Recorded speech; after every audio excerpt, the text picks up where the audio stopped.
Pregnant ladies எல்லாத்துக்கும் நான் செய்கிற இந்த ஃபுட்டு பார்த்தீங்கன்னா கண்டிப்பாக ரொம்பவே சூட் ஆகும். கண்டிப்பாக ட்ரை பண்ணி பாருங்கள். நான் பார்த்தீங்கன்னா என்னோடய ப்ரெக்னென்சி ஸ்டோரின்னு எடுத்துக்கிட்டேன். அதில் முக்கியமாக இந்த அவுள் கண்டிப்பாக சொல்லலாம். நான் இப்போ செய்ய போகிறது பார்த்திங்கன்னா அவுள் உப்புமா தாங்க. ஏன்னா நம்மளுக்கு தனியாக இருக்க டைமில் நம்ம செஞ்சு கொடுக்க யாரும் இல்லைங்க டைமில் அவசரத்துக்கு நம்மளுக்கு ஏதாவது ஒன்று வேணும்ல, அந்த மாதிரி டைமில் நான் இதை தான் அதிகமாகவே செஞ்சு சாப்பிட்ருக்கேன்னே சொல்லலாம். எண்ணெயில் பார்த்திங்கன்னா கடுகு, கடலைப்பருப்பு, உளுத்தம்பருப்பு, வரமிளகா, கறிவேப்பிலை இதெல்லாம் போட்டுட்டு வேணும்னா நம்ம நிலக்கடலை, முந்திரி இதெல்லாம் ஆட் பண்ணிக்கலாம். நான் ஆட் பண்ணியிருக்கேன். அதுக்கப்புறம் பார்த்திங்கன்னா வெங்காயம், நம்ம தேவையான அளவுக்கு வெங்காயம் எந்த அளவுக்கு செய்கிறோமோ அதுக்கேற்ற மாதிரி எடுத்துக்கோங்க. வெங்காயம் 2 சின்ன சைஸ் தக்காளி நான் எடுத்திருக்கேன்.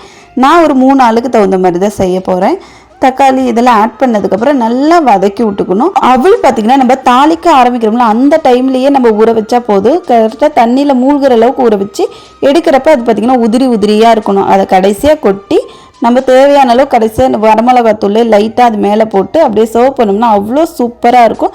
என்னோடய பையனுக்கு நான் இப்போவும் தந்துட்டுருக்கேன். அந்த ஃபுட்டு பார்த்திங்கன்னா அவ்வளோ டேஸ்ட்டாக இருக்கும். அவனும் நல்லாவே விரும்பி சாப்பிடுவான். கண்டிப்பாக வீட்டில் ட்ரை பண்ணி பாருங்கள். இதான் ஆல்ரெடி நிறைய வீட்டில் ட்ரை பண்ணுற ஒரு ஃபுட்டு தான். நான் ப்ரெக்னென்ட் லேடிஸ்க்காகவே முக்கியமாக சொல்கிறேன். இந்த ஃபுட்டை அவங்களாம் மறந்துடக்கூடாதுங்கிறதுக்காக தான் நான் இதில் ஷேர் பண்ணியிருக்கேன். யூஸ்ஃபுல்லாக இருந்துச்சுன்னா கண்டிப்பாக எனக்கு கமெண்ட் பண்ணிவிட்டு நம்மளோட சேனலை சப்ஸ்கிரைபு பண்ணிடுங்க. டேஸ்ட்டு சூப்பராகவே இருந்துச்சு. பாய்.